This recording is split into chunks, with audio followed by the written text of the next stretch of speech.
الحمد لله نحمده ونستعينه ونستغفره ونؤمن به ونتوكل عليه ونعوذ بالله من شرور أنفسنا ومن سيئات أعمالنا من يهده الله فلا مضل له ومن يضلله فلا هادي له ونشهد أن لا إله إلا الله وحده لا شريك له ونشهد أن سيدنا وحبيبنا ومولانا محمدا عبده ورسوله صلى الله تعالى عليه وعلى آله وصحبه وأزواجه وذريته وبارك وسلم تسليما كثيرا أما بعد فأعوذ بالله من الشيطان الرجيم بسم الله الرحمن الرحيم ولنبلونكم بشيء من الخوف والجوع ونقص من الأموال والأنفس والثمرات وبشر الصابرين الذين إذا أصابتهم مصيبة قالوا إنا لله وإنا إليه راجعون أولئك عليهم صلوات من ربهم ورحمة وأولئك هم المهتدون وعن سعد بن أبي وقاص رضي الله عنه قال قلت يا رسول الله أشد الناس بلاء أي الناس أشد بلاء قال الأنبياء ثم الأمثل فالأمثل صدق الله مولانا العظيم وصدق رسوله النبي الكريم ونحن على ذلك من الشاهدين والشاكرين والحمد لله رب العالمین۔ محترم سامعین اور برادران عزیز، اللہ سبحانہ وتعالی نے اس دنیا میں غموم اور ہموم، مشکلات اور مصائب رکھے ہیں، اور اس دنیا میں کوئی شخص بھی ایسا نہیں ملے گا جو یہ دعویٰ کر سکے یا یہ کہہ سکے کہ مجھے کوئی غم نہیں ہے، مجھے کوئی مصیبت، کوئی تکلیف نہیں ہے۔ خالص خوشی اور راحت اور اطمینان اور مکمل چین و سکون اس کا مقام آخرت ہے۔ یہ دنیا وہ مقام نہیں ہے کہ یہاں انسان کو مکمل راحت نصیب ہو جائے۔ اسی لیے علماء نے لکھا ہے کہ اعمال صالحہ کی جزا بھی پوری اس دنیا میں نہیں دی جاتی، کچھ تھوڑا بہت بدلہ اس کو مل جائے تو ایک الگ بات ہے۔ ایسے ہی گناہوں پر پکڑ اور اس کی سزا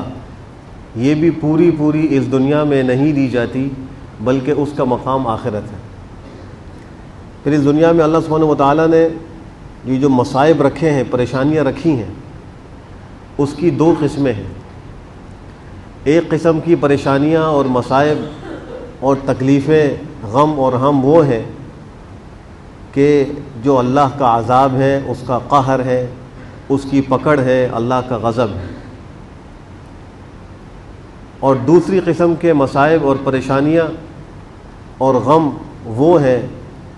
کہ جو انسانوں کے لیے رفع درجات کا سبب ہے، گناہوں کی معافی کا ذریعہ ہے۔ لیکن اب سوال یہ پیدا ہوتا ہے کہ ان دونوں قسم کی پریشانیوں اور مصائب کے اندر فرق کرنے کے لیے کوئی علامت بھی تو ہونی چاہیے۔ یہ کیسے معلوم ہو کہ جو شخص بیمار ہے اس کی یہ بیماری اللہ کا غضب ہے یا اس کے رفع درجات کا سبب ہے؟ یہ کیسے معلوم ہو کہ اگر کسی کے ہاں کوئی فوتگی ہو گئی، اس کی اولاد میں کسی کا انتقال ہو گیا، ماں باپ کا انتقال ہو گیا، یا اس کو تجارت میں اور مال میں اور زراعت میں کوئی نقصان کا سامنا کرنا پڑ رہا ہے، تو یہ اس کے درجات کو بلند کرنے کے لیے ہے یا یہ اس پر اللہ کا قہر اور غضب ہے؟ اس کی علامت کیا ہے؟ تو اس کی علامت بھی ذکر کی ہے، اور وہ یہ ہے کہ جس مصیبت اور غم کے بعد رجوع الی اللہ کی توفیق نصیب ہو، اللہ سے دعا مانگنے کی توفیق نصیب ہو اور اس پر انسان کو صبر ہو، تو یہ مصیبت اور یہ پریشانی اس کی نیکیاں بڑھانے کے لیے ہے، اس کی گناہوں کو معاف کرنے کا سبب۔ اور اگر وہ مصیبت اور پریشانی اور بیماری ایسی ہے کہ اس کے بعد انسان اللہ سے مزید دور ہو گیا، پہلے نماز پڑھنے آتا تھا، اب نماز پڑھنی چھوڑ دی، پہلے صدقات و خیرات میں آگے بڑھ چڑھ کر حصہ لیتا تھا، اب اس نے اس کو چھوڑ دیا، اور اس کی زبان پر بجائے صبر کے، بجائے اللہ کی عبادت اور اللہ سے دعاؤں کے، شکوہ اور شکایت آ جائے، اور وہ کہے کہ اس مصیبت کے لیے ہم ہی ملے تھے، یہ پریشانی ہمارے ہی مقدر میں کیوں ہے۔ اگر مصیبت کے بعد یہ کیفیت ہے تو پھر یہ مصیبت اس کے حق میں اللہ کا قہر ہے اور غضب ہے، اور اس کو چاہیے کہ وہ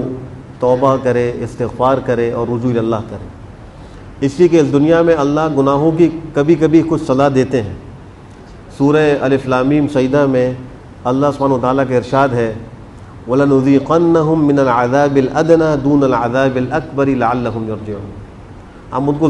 ضرور چکھائیں گے اس دنیا میں تھوڑا سا عذاب، قیامت کے بڑے عذاب سے کم اور اس سے پہلے، اور اس کا مقصد کیا ہے؟ تاکہ وہ رجوع کریں۔ تو دنیا میں اگر اللہ کسی کو قہر کے طور پر اور عذاب کے طور پر کوئی مصیبت دیتا ہے تو اس میں بھی مقصد یہ ہوتا ہے کہ یہ شخص رجوع اللہ کر لے، توبہ کر لے۔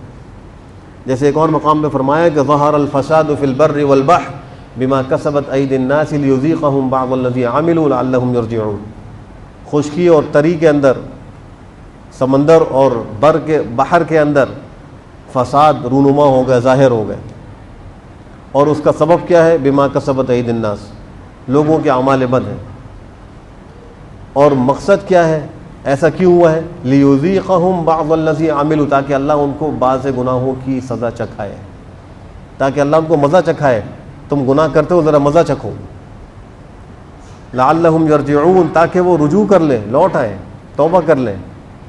اور رجوع اللہ کرنے کے بعد اللہ اس عذاب کو ہٹا لیتا ہے۔ تو اس سے معلوم یہ ہوا کہ جو پہلی قسم کی پریشانی ہے اور مصیبتیں ہیں وہ انسان کے لیے اللہ کے عذاب کا سبب ہے، اور دوسری قسم کی پریشانی وہ اللہ کی طرف سے انسان پر رحمت ہے اور انسان سے اللہ کی محبت کی دلیل ہے۔ اب سوال یہ پیدا ہوگا کہ یہ بڑی عجیب محبت ہے کہ اللہ محبت کر رہا ہے اور تکلیف دے رہا ہے۔ دنیا میں تو انسان کو جس سے محبت ہوتی ہے تو انسان اس کو راحت پہنچانے کی کوشش کرتا ہے، لیکن یہاں ہم یہ کہہ رہے ہیں کہ دوسری قسم کی پریشانی کہ جس کے بعد اللہ سے رجوع کی توفیق ہو، یہ انسان کے حق میں اللہ کی رحمت ہے، اور یہ انسان سے اللہ کی محبت کی علامت و دلیل ہے۔ تو یہاں یہ سوال پھر پیدا ہو جائے گا کہ اللہ اگر محبت کر رہا ہے تو تکلیف کیوں دے رہا ہے؟ تو اس کا جواب یہ ہے کہ اللہ نے اس دنیا کے اندر نظام ہی ایسا بنایا ہے کہ یہاں تکلیفوں سے کوئی خالی نہیں رہ سکتا، حتیٰ کہ انبیاء کرام علیہم الصلوات و تسلیمات پر بھی اللہ کی طرف سے تکالیف آئی ہیں، مشقتیں آئی ہیں۔ جیسا کہ میں نے خطبے میں حدیث تلاوت کی، حضرت سعد بن ابی وقاص رضی اللہ تعالیٰ عنہ سے مروی ہے، فرماتے ہیں کہ میں نے اللہ کے رسول صلی اللہ علیہ وآلہ وسلم سے پوچھا کہ لوگوں میں سب سے زیادہ آزمائش کس کی ہے؟ سب سے زیادہ آزمائشیں کس پر آتی ہیں؟ آپ نے فرمایا الانبیاء، انبیاء پر آتی۔ یہ اللہ نے دنیا کا نظام ایسا بنایا۔ پھر کہا ثم الامثل فالامثل، پھر اس کے بعد جس کو انبیاء سے زیادہ تعلق ہوگا اس پر مصیبتیں زیادہ آئیں گی، پھر اس سے کم جس کو ہوگا اس کی مصیبتیں کچھ کم ہوں گی۔ جتنا تعلق اللہ کے نبیوں سے انسان کا بڑھتا جائے گا اتنی ہی آزمائشیں بھی بڑھیں گی۔ تو انسان کو اس کے لیے تیار رہنا چاہیے۔ اگر آپ انبیاء کے واقعات میں دیکھیں، حضرت ابراہیم علیہ السلام جن کا لقب تھا خلیل اللہ کا دوست، اللہ نے ان کو مقام خلت پر سرفراز فرمایا تھا، جیسے ہمارے نبی صلی اللہ علیہ وسلم کا لقب ہے حبیب اللہ کے محبوب ہیں، اللہ نے ان کو مقام محبت اور محبوبیت پر فائز فرمایا، تو ان کا لقب تھا خلیل اللہ کے دوست تھے۔ آزمائشیں کیسی آئیں کہ خود اللہ ذکر فرما رہے ہیں وَإِذِ ابْتَلَىٰ إِبْرَاهِيمَ رَبُّهُ بِكَلِمَاتٍ، جب ابراہیم کی آزمائش کی، اس کا امتحان لیا اس کے رب نے چند کلمات کے ذریعے سے، پھر اللہ آگے خود فرما رہے ہیں فَأَتَمَّهُنْ، انہوں نے ان کلمات کو اچھے طریقے سے ادا کیا، وہ اس آزمائش میں پورے اترے اور کامیاب ہوئے۔ اب آزمائش کیا تھی کہ اپنے گھر بار کو چھوڑنے کا حکم ہوا، باپ نے گھر سے باہر نکالا، جو بت فروش تھا اور بت ساز تھا، اور ان کا بیٹا ابراہیم خلیل اللہ وہ بت شکن تھا، بتوں کو توڑنے والا تھا، تو آزر باپ نے اپنے بیٹے کو گھر سے باہر نکالا، یہ آزمائش تھی۔ نمرود نے ان کو آگ میں پھینکا، ان کے لیے بڑی آگ دہکائی جلائی اور اس میں ان کو ڈالا، آزمائش تھی۔ پھر جب شادی ہو گئی، بچہ ہوا، شیر خارگی کے عالم میں حکم ہوا کہ بیوی اور بچے کو مکہ کی وادی میں جو لقطہ ایک مقام تھا، جنگل تھا، اس وقت تک بیت اللہ کی تعمیر بھی نہیں ہوئی تھی، نہ پانی کا نظام تھا، نہ کھانے کا نظام تھا، بیوی بچوں کو وہاں چھوڑ کے جاؤ، یہ آزمائش تھی۔ پھر جب وہ بچہ بڑا ہو گیا، بھاگنے دوڑنے لگا، پھر آزمائش آ گئی، اللہ فرما رہے ہیں کہ اپنے بیٹے کو ذبح کرو، خواب میں حکم آ گیا۔ تو ان آزمائشوں سے اس نبی کو اللہ نے گزارا۔ یہ آزمائشیں اور مصائب نبی کے حق میں اللہ کی رحمت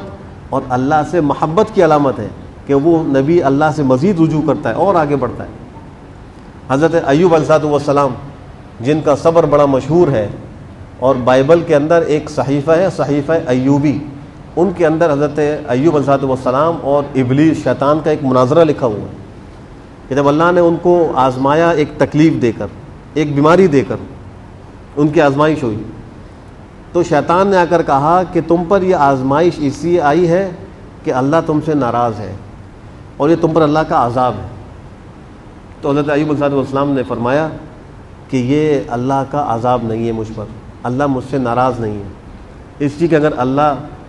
ناراض ہوتا تو اس تکلیف کے دینے کے بعد مجھے دعا کی توفیق نہ دیتا۔ میں تو دعا کر رہا ہوں رب انی مسنی الضر وانت ارحم الراحمین، یہ دعا کرتے تھے، اے پروردگار مجھے بڑی سخت تکلیف پہنچی ہے، آپ رحم کرنے والے رحم فرما دیجیے، دعائیں کر رہے ہیں۔ تو اگر مصیبت و بیماری کے بعد وہ مریض اور مصیبت زدہ دعائیں کر رہا ہے تو یہ اللہ کے ناراض ہونے کی علامت نہیں ہے، وہ نبی اس کو یہ کہہ رہے ہیں۔ اور خود اللہ کیا فرماتا ہے اپنے نبی کے بارے میں، اسی نبی کے بارے میں کہہ رہے ہیں انا وجدناہ صابرا،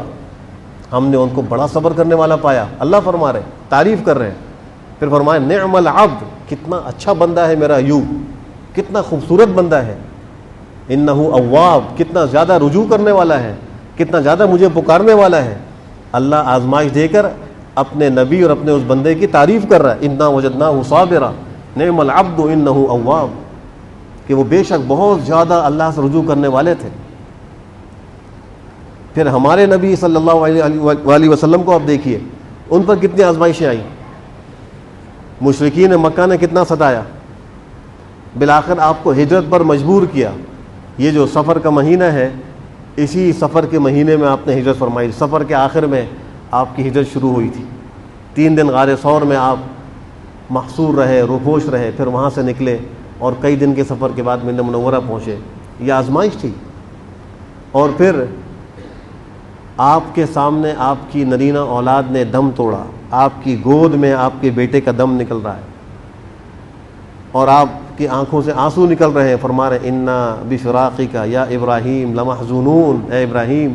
تیری جدائی پر ہم بڑے غمزدہ ہیں، ہمیں بڑا غم ہو رہا ہے۔ اور آپ کی نواسی آپ کی گود میں دم توڑ رہی ہے اور آپ کی آنکھوں سے آنسو نکل رہے ہیں، یہ پیغمبر پر آزمائشیں آئیں۔ تو اس دنیا میں اللہ نے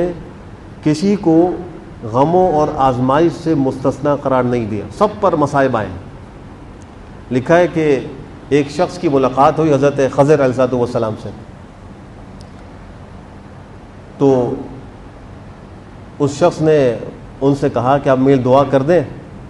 کہ اللہ مجھے غموں سے مصیبتوں سے بچا لے، اس دنیا میں مجھے کوئی غم نہ ہو۔ انہوں نے اس کو کہا کہ دنیا میں تو ایسا نہیں ہو سکتا، اس لیے کہ لا خوف علیہم ولا هم يحزنون، یہ تو آخرت کے بارے میں، آخرت میں اہل جنت کے لیے یہ اللہ فرما رہے ہیں کہ ان کو نہ کوئی خوف ہوگا نہ وہ غمگین ہوں گے، لیکن اس دنیا کے لیے ضابطہ نہیں ہے۔ اس دنیا میں تو ہر ایک کو کوئی نہ کوئی غم ہوگا، کسی کا غم زیادہ ہوگا کسی کا کم ہوگا، کسی کی تکلیف زیادہ کسی کی کم۔ اب دیکھیے کہ اللہ بعضوں کو صحت دیتے لیکن مال نہیں دیتے، صحت مند ہٹا کٹا ہے، مزدوری کر رہا ہے لیکن مال نہیں ہے اس کے پاس۔ بعضوں کو اللہ مال دیتے ہیں، خوب مال دیتے ہیں، لیکن اب بیماری ہے، کھا نہیں سکتا، شوگر ہے خدا نہ خواستہ، بلڈ پریشر ہے، ہارٹ کا پیشنٹ ہے، فلاں ہے، اب وہ بالکل ابلی ہوئی چیزیں کھا رہا ہے، نہ بڑا گوشت کھا سکتا ہے، نہ کباب کھا سکتا ہے، نہ مسالے کھا سکتا ہے، نعمتیں بہت موجود ہیں لیکن بیماری اللہ نے دے دی۔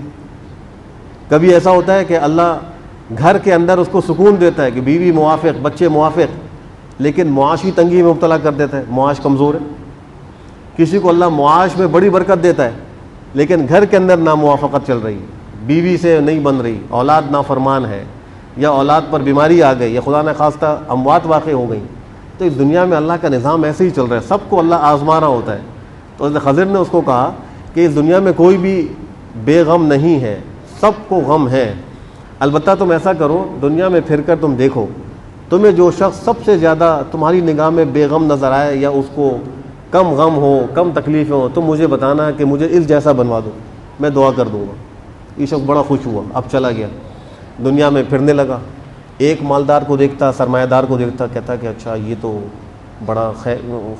خوش ہے اور بہت عیش و عشرت کے اندر ہے، مجھے اس جیسا بننا چاہیے، لیکن اس کو اس سے بہتر نظر آ جاتا،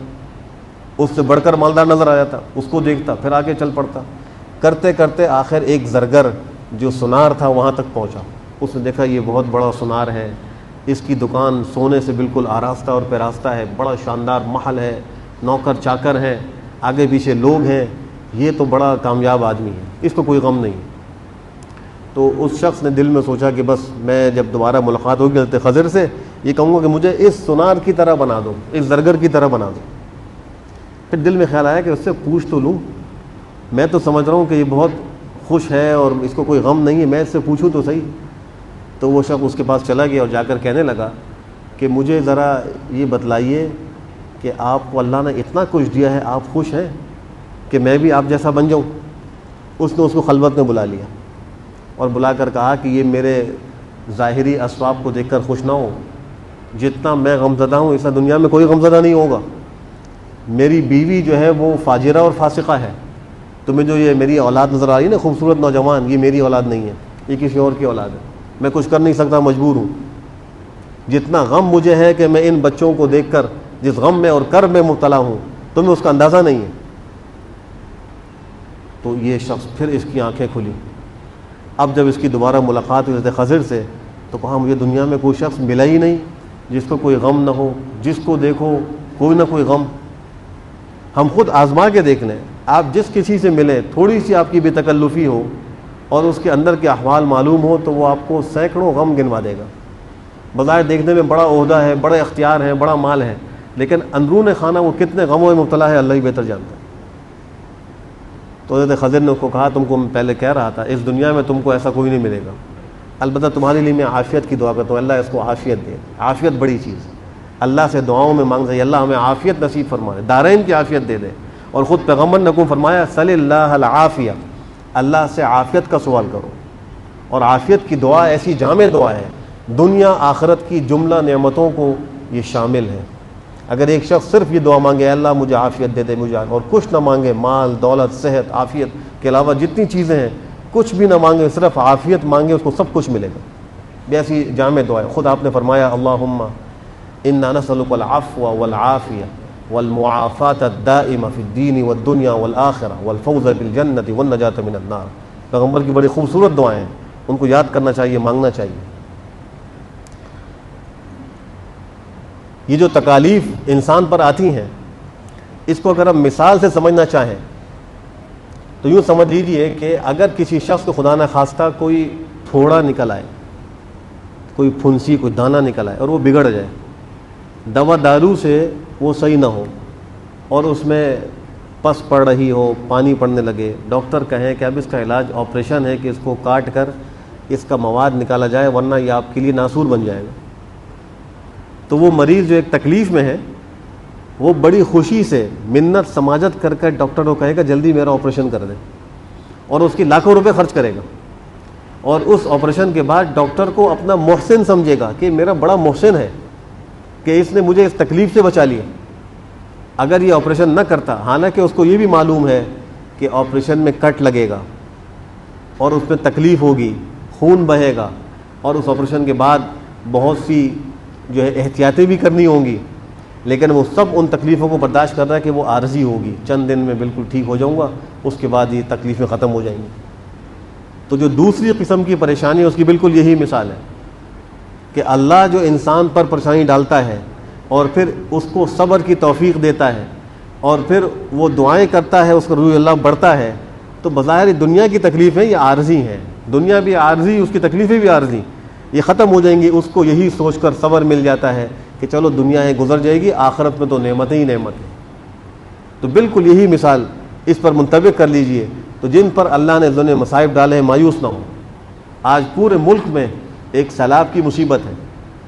لیکن عمومی حالت اگر آپ دیکھیں تو سیلاب متاثرین میں رجوع اللہ کرنے والے کم ملیں گے، نماز پڑھنے والے کم ملیں گے، مال کے پیچھے بھاگنے والے ملیں گے کہ جب وہ راشن کا ٹرک آئے گا تو لڑ جھگڑ کر وہ اپنے لیے راشن حاصل کر رہے ہوں گے، لیکن ان میں نماز پڑھنے والے، تلاوت کرنے والے، اللہ سے دعائیں کرنے والے کم ہوں گے۔ یہ غور طلب بات ہے۔ اگر میری بات ان تک پہنچے تو وہ حضرات اس پر غور کریں، ہم ان کے لیے دعا گو ہیں کہ اللہ ان کی مصیبت کو دور کرے، اللہ ان کی بحالی کے کام کو جلد از جلد پائے تکمیل تک پہنچائے، ہماری دعائیں ان کے ساتھ ہیں، اور اللہ اصحاب الخیر کو مزید توفیق دے کہ وہ ان کے لیے اپنے اموال خرچ کریں۔ لیکن خود ان متاثرین کے کرنے کا کام یہ ہے کہ اس موقع پر وہ جزا فضا نہ کریں، شکوہ شکایت نہ کریں، اس کو اللہ کی آزمائش سمجھیں اور مزید رجوع اللہ بڑھائیں،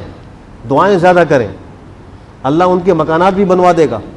اللہ ان کی زمینوں کو بھی آباد کر دے گا، لیکن ضرورت اس کی ہے کہ اس موقع پہ 5 وقت کی نماز چھوڑ کر، پاکی ناپاکی کا خیال چھوڑ کر، عورتیں پردہ چھوڑ کر، اور وہ صرف راشن جمع کرنے میں اور سامان جمع کرنے میں لگ جائیں، تو یہ وفاداری نہیں ہے، یہ اللہ کے ساتھ وفاداری نہیں ہے، یہ ایک مومن کے ایمان کی شان نہیں ہے۔ اس کی ایمان کی شان یہ ہے کہ جب مصیبت آئے تو اس سے بچنے کے اسباب کو اختیار کرنے سے پہلے اللہ سے رجوع کرے، پھر اسباب کو اختیار کرے۔ قرآن کریم کی جو میں نے آیت پڑھی اس میں اللہ فرما رہے ہیں ہم ضرور بے ضرور تم کو آزمائیں گے۔ اللہ فرما رہے ہیں یقیناً ہم آزمائیں گے۔ کس چیز سے آزمائیں گے؟ کچھ خوف سے، بھوک سے، مالوں کی اور جانوں کی کمی سے، پھلوں کی کمی سے، لیکن وبشر الصابرین، اے نبی ان میں جو صبر کرنے والے ہیں ان کو آپ خوشخبری سنائیے۔ پھر اللہ خود فرماتا ہے صابرین کون ہیں؟ جب ان کو کوئی مصیبت پہنچتی ہے تو وہ کہتے ہیں انا للہ و انا الیہ راجعون، یہ رجوع اللہ ہے، ہم تو اللہ کے ہیں، اللہ ہی کے پاس جائیں گے، اللہ ہمارا مالک ہے، جس حال میں رکھے ہم خوش ہیں۔ اگر وہ مصیبت میں رکھے تو اللہ ہم اس پہ راضی، جزا فضا نہیں کرتے، لیکن اللہ ہم کمزور ہیں، آپ سے عافیت کا سوال کرتے ہیں۔ ایک بزرگ تقریر کر رہے تھے اور تقریر میں کہہ رہے تھے کہ بیماری بھی اللہ کی نعمت ہے، صحت بھی اللہ کی نعمت ہے، پریشانی بھی اللہ کی نعمت ہے، غم بھی اللہ کی نعمت ہے، اور سکون و راحت بھی اللہ کی نعمت ہے۔ تو لوگوں کو یہ بات زیادہ سمجھ میں نہیں آ رہی تھی۔ اچانک ایک کوڑ کا مریض اس مجلس میں داخل ہوا، اس کے جسم کا گوشت نیچے گر رہا تھا، بیمار تھا۔ اب ان لوگوں نے کہا کہ اب پتہ لگے گا کہ یہ جو بیان کر رہے ہیں کہ بیماری بھی اللہ کی نعمت ہے، اب وہ کیا دعا کریں گے؟ اے اللہ اس کو تو شفا دے دے اور یہ نعمت اس سے چھین لے جو بیماری کی نعمت ہے۔ تو لوگ جو ہے نا وہ چوکنا ہو کے بیٹھ گئے۔ اس کوڑ کے مریض نے آ کر کہا کہ میرے لیے دعا کر دیجیے۔ انہوں نے بڑی عجیب دعا کی، اے اللہ یہ بیماری بھی تیری نعمت ہے، یہ صحت بھی تیری نعمت ہے، اے اللہ ہم کمزور ہیں، تیری بیماری کی نعمت کو برداشت نہیں کر سکتے، اس بیماری کی نعمت کو صحت کی نعمت سے تبدیل کر دے، اس پریشانی کی نعمت کو اے اللہ سکون کی نعمت سے تبدیل کر دے، ہم کمزور ہیں۔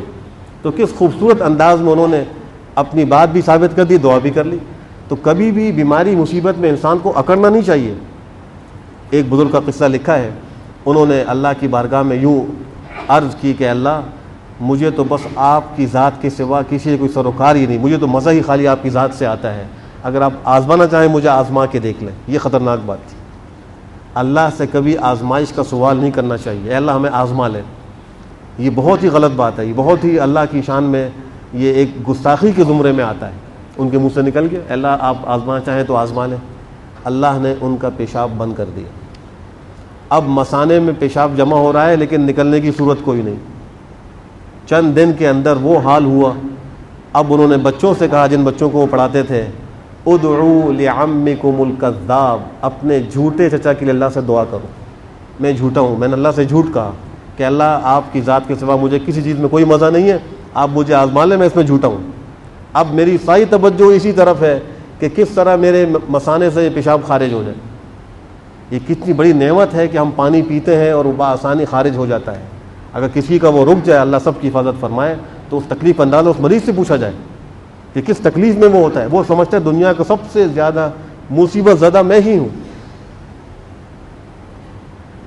یا اس کو مثال سے یوں سمجھیں, ان تکلیفوں کو, کسی آدمی کو کسی سے بڑی محبت ہو, لیکن اس سے ملاقات اس کو نصیب نہ ہو رہی ہو, جدائی میں ہو, اچانک وہ اس کا محبوب آئے اور پیچھے سے آ کر اس کو پکڑے اور زور سے دبائے, اتنا زور سے دبائے کہ اس کی پسلیاں چڑکنے لگیں اور اس کو تکلیف ہو, تو پھر وہ اس کو کہے کہ دیکھو تم کو میں زور سے دبا رہا ہوں, اگر تم کہو تو میں تم کو چھوڑ دوں اور کسی اور کے پاس چلا جاؤں. تو وہ اس کو کہتا ہے کہ نہیں نہیں, مجھے آپ سے محبت ہے, آپ مجھے جتنا چاہے زور سے دبائیں, میں تکلیف برداشت کر لوں گا, لیکن آپ مجھ سے جدا نہ ہو, دور نہ جائیں. اللہ بھی جو نعمتیں, جو پریشانیاں ڈالتا ہے, یہ اللہ کی محبت کی علامت ہے. اسی لیے وہ شاعر کہتے ہیں نا فارسی کا, نہ شود نصیب دشمن کہ شود ہلاک تیغت, سر دوستاں سلامت کہ تو خنجر آزمائی. دشمن کو یہ نصیب نہ ہو کہ وہ آپ کی تلوار سے ہلاک ہو جائے, آپ کے دوستوں کا سر سلامت ہے, خنجر اس پر آزمائیے, ہم حاضر ہیں, یہ تکلیف ہمیں مل جائے, لیکن یہ دشمن کو نصیب نہ ہو. اور لکھا ہے کہ جب حجۃ الوداع کے موقع پر سرکار دو عالم صلی اللہ علیہ وسلم تشریف لے گئے تھے حج کے لیے, تو آپ نے اونٹ قربان کیے, 63 اونٹ اپنے ہاتھ سے, اور بقیہ حضرت علی المرتضیٰ نے نحر کیے تھے. تو روایتوں میں آتا ہے کہ وہ اونٹنیاں رسیاں توڑا کر دوڑ کے آپ کے قریب آتی تھی کہ پیغمبر کے ہاتھ سے میں پہلے نحر ہو جاؤں, سرے دوستاں سلامت کہ تو خنجر آزمائی. وہ اونٹنیوں کو بھی یہ شعور تھا کہ نبی کے ہاتھ سے خنجر ہمیں لگے اور ہم نحر ہو جائیں, قربان ہو جائیں, یہ ہماری سعادت ہے. تو اگر کسی پر مصیبت آئی ہے, مایوس نہ ہو, اللہ سے مصیبت کا سوال نہ کرے, مصیبت کے موقع پر اکڑ بھی نہ دکھائے. خود حدیث میں جیسا بھی میں نے ذکر کیا کہ جب حضرت علیہ السلام کے صاحبزادے حضرت ابراہیم کا انتقال ہوا, آپ ان کو قبر میں اتارتے ہوئے یہ جملہ کہہ رہے ہیں, انا بفراقک یا ابراہیم لمحزونون. اور اپنی نواسی کو جب وہ ان کی گود میں دم توڑ رہی تھی, اس وقت آپ کی آنکھوں سے آنسو نکل رہے تھے. اور خود پیغمبر کا حال کیا تھا کہ جب آپ مرض الوفات میں مبتلا ہوئے, آپ کا سفر آخرت شروع ہو رہا تھا, تو آپ کی تکلیف کو دیکھ کر آپ کی چہیتی صاحبزادی حضرت فاطمہ الزہرا نے کیا کہا تھا, واہ کربا ابا, ہائے میرے باپ کی تکلیف, ہائے کس تکلیف میں ہے وہ. آپ نے کیا فرمایا, آپ نے فرمایا کہ لا کربا لی ابی کی بعد الیوم او کما قال, آج کے بعد تیرے باپ کو کوئی تکلیف نہیں ہوگی, یہ دنیا کی تکلیف ہے, بس میں رخصت ہو رہا ہوں, یہاں سے رخصت ہوتے ہی بس راحتیں ہی راحتیں ہیں, نعمتیں ہی نعمتیں ہیں, یہ تو اس دنیا کی کچھ تکلیف ہے. اللہ سبحانہ و تعالیٰ کا معاملہ کتنا عجیب ہوتا ہے. ایک واقعہ لکھا ہے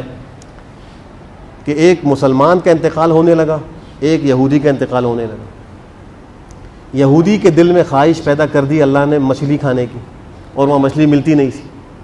مسلمان کے دل میں خواہش پیدا ہو گئی زیتون کا تیل کھانے کی. اللہ نے 2 فرشتوں کو حکم دیا, ایک کو کہا کہ تم مچھلی کہیں سے اٹھا کر اس یہودی کے گھر کے تالاب میں ڈال دو تاکہ اس کی خواہش پوری ہو جائے, اور دوسرے کو کہا کہ تم مسلمان کے گھر جاؤ, اس کی الماری میں جو زیتون کے تیل کی بوتل رکھی اس کو نکال کر گرا دو, اس کو توڑ دو. دونوں فرشتے اپنے کام پر روانہ ہو گئے, اس لیے کہ فرشتے تو اللہ کے حکم سے سر منہ انحراف نہیں کر سکتے. لا یعصون اللہ ما امرہم ویفعلون ما یؤمرون, اللہ کے حکم کی نافرمانی نہیں کرتے, جو کہا جاتا ہے اس پہ عمل کرتے. اب جب دونوں روانہ ہوئے, راستے میں ملاقات ہو گئی, دونوں نے اپنا اپنا کام کر لیا, تو دونوں کو ملاقات پر اس پر بڑا تعجب ہوا کہ ایک اللہ پر ایمان لانے والا بندہ, اس کی آخری خواہش کو پورا نہیں کیا گیا, اور ایک یہودی نافرمان اللہ کا منکر, اس کی خواہش کو پورا کر دیا گیا. تو اللہ کی بارگاہ میں انہوں نے خود عرض کیا, اللہ ہمیں یہ بات سمجھ میں نہیں آئی, اس میں کیا حکمت ہے. اللہ نے فرمایا کہ یہ جو میرا مومن بندہ تھا, میں یہ چاہتا تھا کہ جب یہ اس دنیا سے انتقال کر کے میرے پاس آئے تو یہ گناہوں سے پاک و صاف ہو. اس کی تکلیفوں میں گناہ سارے معاف ہو گئے, ایک گناہ رہ گیا تھا, تو اس کے دل میں نے خواہش پیدا کی زیتون کا تیل پینے کی, اور پھر اس زیتون کے تیل کو ضائع کروایا تم سے تاکہ اس کی خواہش پوری نہ ہو, اس کو دکھ ہو, اور اس دکھ اور غم سے میں اس کا یہ گناہ بھی معاف کر دوں, اور جب یہ میرے پاس آئے تو بالکل پاک و صاف. اور یہ جو یہودی ہے